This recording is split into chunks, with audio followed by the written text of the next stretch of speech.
Salut. Donc cette vidéo va faire suite en fait à une dernière vidéo que j'ai postée, à savoir sur la sensibilité au gluten, qui expliquait en fait comment fonctionnait la sensibilité au gluten, qu'est-ce qu'il y avait comme logique derrière, et est-ce que c'était prouvé scientifiquement ou pas. Spoiler, c'était pas prouvé, mais si tu veux voir vraiment comment ça fonctionne de manière générale, je t'encourage à aller voir cette vidéo. Maintenant, ce qui est par contre avéré et qui existe, et c'est un fait, c'est que cette sensibilité, en tout cas une sensibilité existe, puisque chez certaines personnes dans la population générale, c'est à peu près 1 à 13% de la population, ont en effet, lorsqu'ils consomment du blé ou des dérivés du blé, des problèmes digestifs. Alors ces symptômes sont généralisés dans ce qu'on appelle le syndrome de l'intestin irritable. Alors ce syndrome est chronique, c'est-à-dire qu'il perdure durant le temps, et les principaux symptômes qu'on retrouve, c'est déjà des constipations et des diarrhées alternativement régulières. Ensuite, tu as souvent des ballonnements et aussi des crampes de l'estomac. Donc ce syndrome, chez certaines personnes, diminue lorsqu'on enlève les blés et les dérivés. Donc ça, c'est un fait. Le souci, c'est de savoir pourquoi, à savoir chercher la cause. La première, et donc ça faisait le sujet de la première vidéo, c'était le gluten. Ça a été démontré que c'était pas vraiment sûr, en tout cas qu'il n'y avait pas de preuves scientifiques avérées sur le sujet. Donc une autre cause qui pourrait être plus intéressante, ça serait les FODMAPs. Alors qu'est-ce que c'est que ça? C'est déjà un acronyme en anglais, donc je vais te donner le nom, mais pour faire simple, c'est des glucides qui sont fermentescibles. Des glucides, c'est des molécules qui sont petites en taille et qui sont ensuite fermentescibles par ta flore intestinale. Alors qu'est-ce que j'entends par là?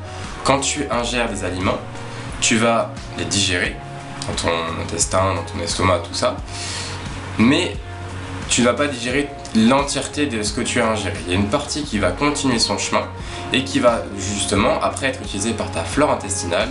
Ta flore intestinale est composée de bactéries et de champignons, tout ça. C'est pas un risque, au contraire c'est vraiment très intéressant d'un point de vue nutritionnel et pour ton organisme. Cependant, dans certains cas, et là c'est justement un exemple, ça peut amener quelques complications, et notamment si tu as des soucis avec le blé, ça peut entraîner des symptômes tels que le syndrome de l'intestin irritable. Et donc dans le blé, tu as un des FODMAPs qui est vraiment très présent, et c'est vraiment un peu le plus présent dans les études scientifiques, c'est le fructane. Donc c'est le fructane qui est un type de glucide fermentescible qui est présent dans le blé et donc dans les dérivés.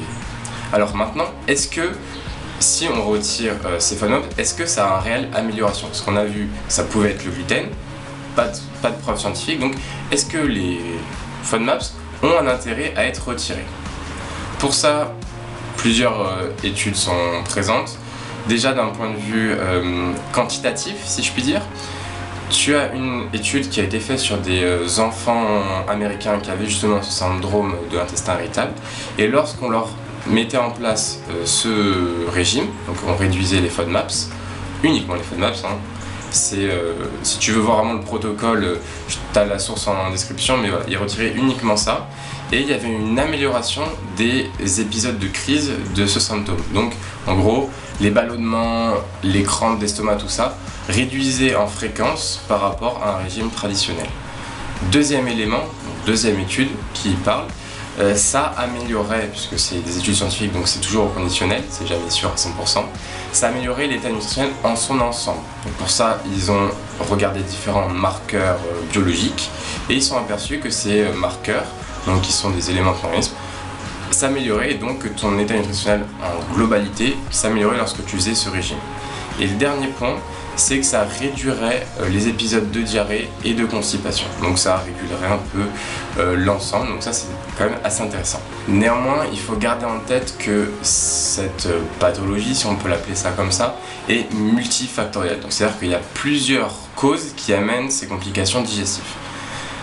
Si on regarde les études, les conclusions des études qui font un peu un regroupement des études qui ont été faites dessus, donc ce qu'on appelle une méta-analyse, les conclusions sont que la principale cause, vraiment celle qui ressort le plus, c'est les FODMAPs. Donc réduire les FODMAPs, ce serait le plus utile et à privilégier. Et ensuite, dans une moindre mesure, mais sans l'éviter complètement, le gluten. Et ça concernerait une partie de la population. Donc en gros, si tu as ou si tu connais quelqu'un qui a des soucis avec le blé, donc c'est-à-dire quand il digère, il a des complications. Il n'est déjà, petit aparté, il n'est pas sensible au gluten, mais ce qui serait plus intéressant de dire, c'est qu'il est sensible au blé. Pas non plus au FODMAP, parce que comme je t'ai dit, c'est multifactoriel, mais le blé, ça serait plus simple et plus parlant. Donc, si tu connais quelqu'un qui est sensible au blé, le plus utile, en tout cas celui qui scientifiquement a le plus de chances de fonctionner, c'est un régime sans FODMAPs ou pauvre en FODMAPs. Et ensuite, et seulement ensuite, si tu as la possibilité ou si la personne que tu connais a la possibilité, de rajouter à ce régime le régime pauvre ou sans gluten. Mais encore une fois, ce deuxième régime n'est pas forcément utile pour tout le monde. C'est-à-dire que ça fonctionne que chez une petite partie de la population. Alors après, comment mettre en place ce régime justement, parce qu'il faut bien garder en tête qu'il est assez contraignant, encore plus limite que le régime sans gluten qui est déjà beaucoup. Ça fera le sujet d'une autre vidéo parce que je pense que j'ai déjà parlé assez longtemps, donc pour pas trop faire long, je ferai une vidéo vraiment que sur comment mettre en place, comment structurer, quels sont les aliments à retirer, tout ça dans une autre vidéo. Donc je te remercie d'être resté jusqu'au bout de cette vidéo. Je t'invite encore une fois à t'abonner si ce n'est pas déjà fait, à partager pour m'aider à faire progresser la chaîne et moi je te dis à la prochaine.